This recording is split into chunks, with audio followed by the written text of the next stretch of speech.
So, welcome to the first episode on IWI, Information Warfare Initiative. This is a new platform designed to be a hub for creators, a hub for people who are fighting the information war to tackle not just Russian disinformation and propaganda, but all malign and malicious information that are produced by autocrats, oligarchs, and those who do not have our best interests at heart. I will introduce the guest in a second, but we are in this short episode, this short introductory episode, we are going to give our visions for how this platform could be used to fight disinformation, just to give our personal views on what works and what doesn't work, and how we can use it as an experimental platform in the community to communicate and share materials, and of course increase the audience and impact in this crucial fight against disinformation and propaganda. My guests on the channel today, and they are Operator Starsky, Anna Danylchuk, and Cormac Smith. But let's start with my fantastic guests. Anna Danylchuk has been creating a war diary since the early days of the full-scale invasion of Ukraine by Russia in 2022, and communicates this powerfully in her videos with extraordinary honesty. Operator Starsky is a former Ukrainian National Guardsman and is a YouTuber whose conversations are an inspiration for everyone following the war and supporting a Ukrainian victory. Cormac Smith worked as a strategic communication advisor to the Foreign Ministry of Ukraine from 2016 onwards and is a fierce defender of Ukrainian agency, freedom, and victory. Welcome, everybody, to this panel. Hello, Jonathan. Let's start then with you, Anna, because you've been in this fight for some considerable time, but you've also run a daily war diary, which, together with Operator Starsky on the call, you two have perhaps done more than any others to consistently tackle not just current Russian propaganda narratives, but to tackle the historical roots in weaponized mythology as well and distorted history. So I'd love to hear a bit more about your vision for how not just the work you're doing, but the work that you could do through this platform as well could help in this fight against disinformation and Russian aggression. Thank you so much. This is indeed a very good question, and I will try to share my personal field experience. Unfortunately, those countries that border Russia, especially those countries that were once a part either of the Russian Empire or the Soviet Union, know a lot about traditional Russian lies. And sometimes I feel this need to translate some of typical Russian narratives in what they actually mean and what they actually want to achieve with these messages when they start repeating them in the media, let's say, of different countries. And from my personal observation, I'm very grateful to YouTube because it allows direct communication with viewers.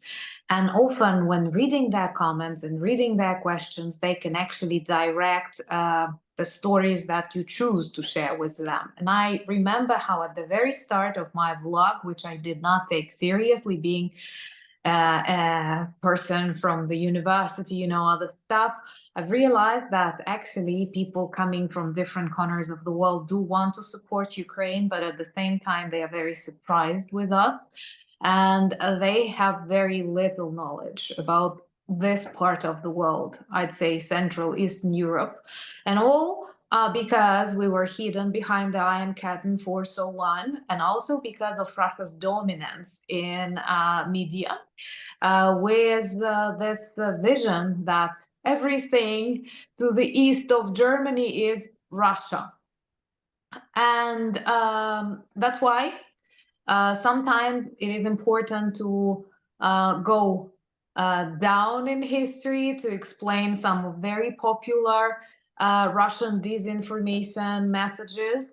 And if I had to attract attention perhaps to this very dangerous features of Russian propaganda, disinformation, I'd say number one, it is very old.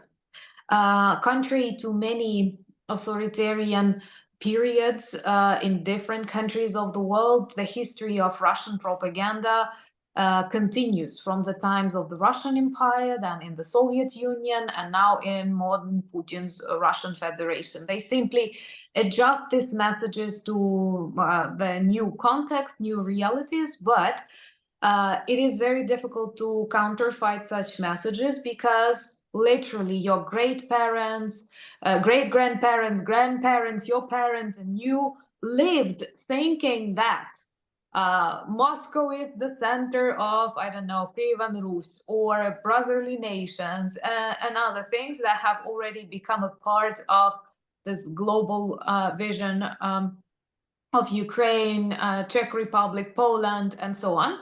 And another thing that I observe that many people consider that they know well and that they can detect Russian propaganda well because it's always so obvious. It must be something very Orwellian, something on the surface, like, I don't know, biolaboratories in Ukraine. Unfortunately, they are very attentive, very sensitive to different countries. They work in your countries in disguise. They influence various political, educational campaigns. They observe and they send messages totally adapting them to the needs, realities, vulnerabilities, triggers of the countries they are working in. And it may be that, I don't know, the message that, let's say, demotivates people from further support of Ukraine will not have any information about Ukraine at all, but they know how to design it properly or how to, I don't know, create some anger inside a particular group of people somewhere across the ocean. So one of the things that we have to be careful and we have to learn together how to detect is actually how Russia disguises these messages, analyzing the vulnerabilities of different societies. Now, Andrei, you've done a huge amount to counter disinformation in all its different forms. You're also known as an innovator with the sketches that you produce. And I have to berate you there. I haven't seen one for a while, so you may not be in the mood to do those, but they are tremendously impactful. But you're also an innovator and experimenter in disinformation and this ecosystem. What do you think works? What doesn't work? And where do you see this battle going? And how can we use platforms like IWI as a tool, as a catalyst for innovation? Thank you so much about the idea. I think I will continue making those sketches because a lot of people like them. And actually, I believe that humor and satire is probably the best thing that we can think of when it comes to staying sane and fighting against such atrocious enemy as Russian terrorism. But regarding the fighting and resisting the Russian disinformation, there are several practical steps, practical things that I can think of. One of them is, of course, destroying Russian channels of delivering information. They spend tremendous resources, billions of dollars, literally every single year in order to establish those channels. And they found a way to establish them in big numbers very, very fast. But nonetheless, we should continue doing that. We should continue blocking their channels of delivering disinformation to the Western audience in order not to let the fake information overwhelm us. That is one practical step that I completely approve. Another thing is, of course, exposing basically Russian fakes because it's probably one of the most effective ways of fighting Russian disinformation, exposing fakes with facts. We have a lot of volunteers, volunteer group working as fact checkers and delivering the truth to the society. But, you know, it is kind of not really motivational. Why? It's because when we show that here you see Russians want to destroy you, this is why they produce these and these fakes, it will only motivate so much people to fight against Russian disinformation.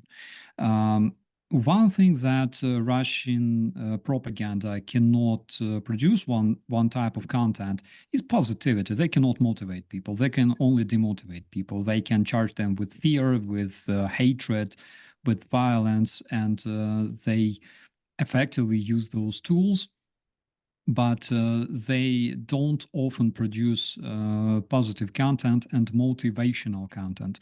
And this is something that we should work on. We should be less toxic on a global scale. This is something that will help us fight Russian disinformation, because less toxic people are less susceptible to the Russian disinformation and to the conspiracies. I can tell you, because this is based on numerous scientific researches that I'm studying right now, and this is something that we should do. How do we decrease the level of toxicity in the society? Because our viewers may think like, I am the most positive person in the world. How can I improve myself, right? Well, it's a good question. I believe that you gotta ask yourself every single day, do you respect other people enough? Do you pay forward? What sort of good things, good deeds have you done today? It's important, you know, when you do something good for other people for no reason, it brings you the most valuable thing that you cannot buy for any money you can imagine. It's emotions, and the more positive emotions you receive from doing something good for other people, the better. I believe, it's my personal opinion, that such things can make you less toxic, and they can obviously increase your immunity to negative information and fakes. Considering the fact that Russians produce mostly negative information, we should also question negative information that we receive. Because, again, I studied a lot of investigations and researches conducted by security agencies, conducted by journalists, and everything tells us that Russians utilize the most negative emotions we have in order to scare people, in order to increase their xenophobia, their intolerance, and increase the tension within different democracies. And on the other hand, Russians cannot produce anything good. They created like this absolutely cringy movie called Russians at War, but I'm not sure that you would like to shake hands with those soldiers in the video, because they're basically invaders. Everybody, if you're not blind, you understand that this is literally Russian propaganda, literally trying to humanize Russian terrorists, show them as, you know, those naive Russian vankas with deep internal microcosmos. It's funny. Oh my God. But when we receive some extremely hype-ish and negative messages in the media or from whatever source, besides checking the source, which must be done by default, we should also question this, because considering current situation, unfortunately, Russia is known for producing 90% of negative disinformation in the world. Considering this platform, I believe that we can also use it not only to destroy Russian fakes, not only to expose Russian disinformation, and not only to develop new measures, new mechanisms of fighting it, but the most important thing is I really, really hope that this platform will help us to motivate other people to decrease the level of toxicity in the society on the first place, because this is something we all need today, to respect each other and to stay united, and to also motivate people to fight Russian disinformation and to question those negative messages that they see in the media, because apparently this will eventually teach people how to check facts and check sources, which is the fundamental of fighting Russian misinformation. That's fantastic, hugely insightful, and hopefully we can experiment with materials that build on that insight as well. Cormac. Look, a few thoughts as we're starting off on this path. Back in early January 2022, fully 6 weeks before the further invasion, I sat down with a good friend of mine, a senior, who's Alexei Mikheyev, actually, senior Ukrainian diplomat, now ambassador to Berlin. And we looked to identify what we thought were the 5 biggest Russian lies. And here they are. And for anybody listening in, I wager you have heard at least 3 of them in the last month. It was NATO expansion that caused Russia to invade Ukraine. The Maidan Revolution of Dignity was an American-backed coup. Ukraine is full of Nazis. Donbass was a civil war, a Ukrainian civil war. And of course, there was genocide of the Russian-speaking minority within Ukraine, right? We'll still hear those, and I still hear them, and we hear them from some big people. So the second thought is, and going back to what Andre said, look, there is a limited amount we can do by fact-checking and rebutting, because unfortunately, the truth is that that a lie has gone several times around the world before the truth gets its trousers on.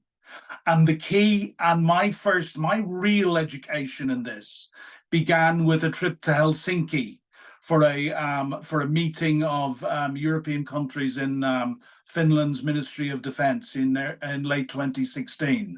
And I learned then that probably who are the 3 leading countries in the world in fighting disinformation, and Russian disinformation in particular? Well, certainly then, and I would wager now, it was Finland, it was Sweden, and of course it's Ukraine. Let's not forget about what Ukraine has learned, and 2 organizations in particular that I came into very close contact with while in Kyiv was Ukraine Crisis Media Center, which was of course set up after Maidan, and also Stop Faking News. So, Ukrainians have a huge amount to teach us, not just about disinformation, about Russia, and about how to fight, and about freedom, and about self-respect, and an awful lot of other things. But, I've already said about the limitations of fact-checking and actually rebutting once the lie is out there. I want to pick up on something else that a colleague just said.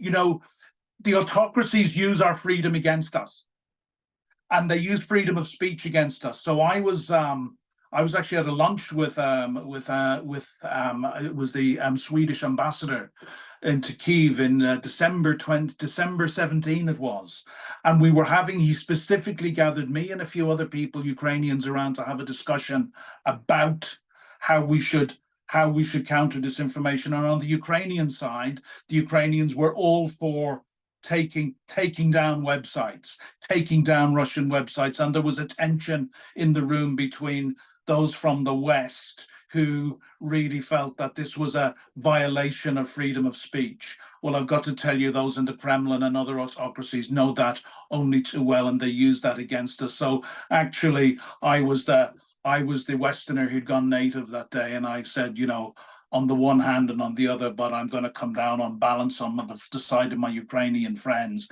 because this is a war. Going back to the fact, it's a vibrant war. It's not a cold war. It's actually a hot war. It was then. It is more so now. So yes, I'm absolutely in favor of taking down and destroying the sources of disinformation. But the final thing that I will say, and this is what I have learned, and this is the key, and this is maybe the basis for how we go forward. There are 3 things. If you really want to fight disinformation, it is based on resilience of your society. And that resilience has got to be based on critical thinking, so people can actually discriminate between reliable sources and fake sources. And we know, Jonathan, in the UK and the recent experience of the riots and many other examples, that far too many people lack that critical thinking, and will take stuff from bad actors and bad sources. And the final point, I've said resilience, I've said critical thinking, and the final point is we've really got to start early. we've got to get this to our policymakers. This has got to, I spoke to people in Finland and Sweden, you know, they start this at 15, 16 years of age in the school, in the school program. They're teaching kids critical thinking and how to, because the internet is not going to go away. So we have got to better prepare our citizens as children before they get into adulthood, how to swim among in the internet world safely, and how to discriminate between good and bad. So that's my final 3 thoughts to take forward: is resilience, critical thinking, and start early. Well, thank you to 3 wonderful creators who are founding members of this new community, this new project, and this experiment.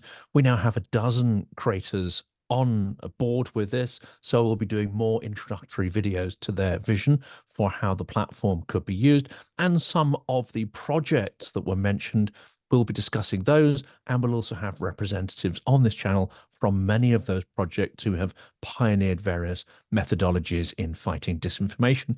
But for now, thank you to my guests. Please do tune in as we add more materials on a daily basis to IWI.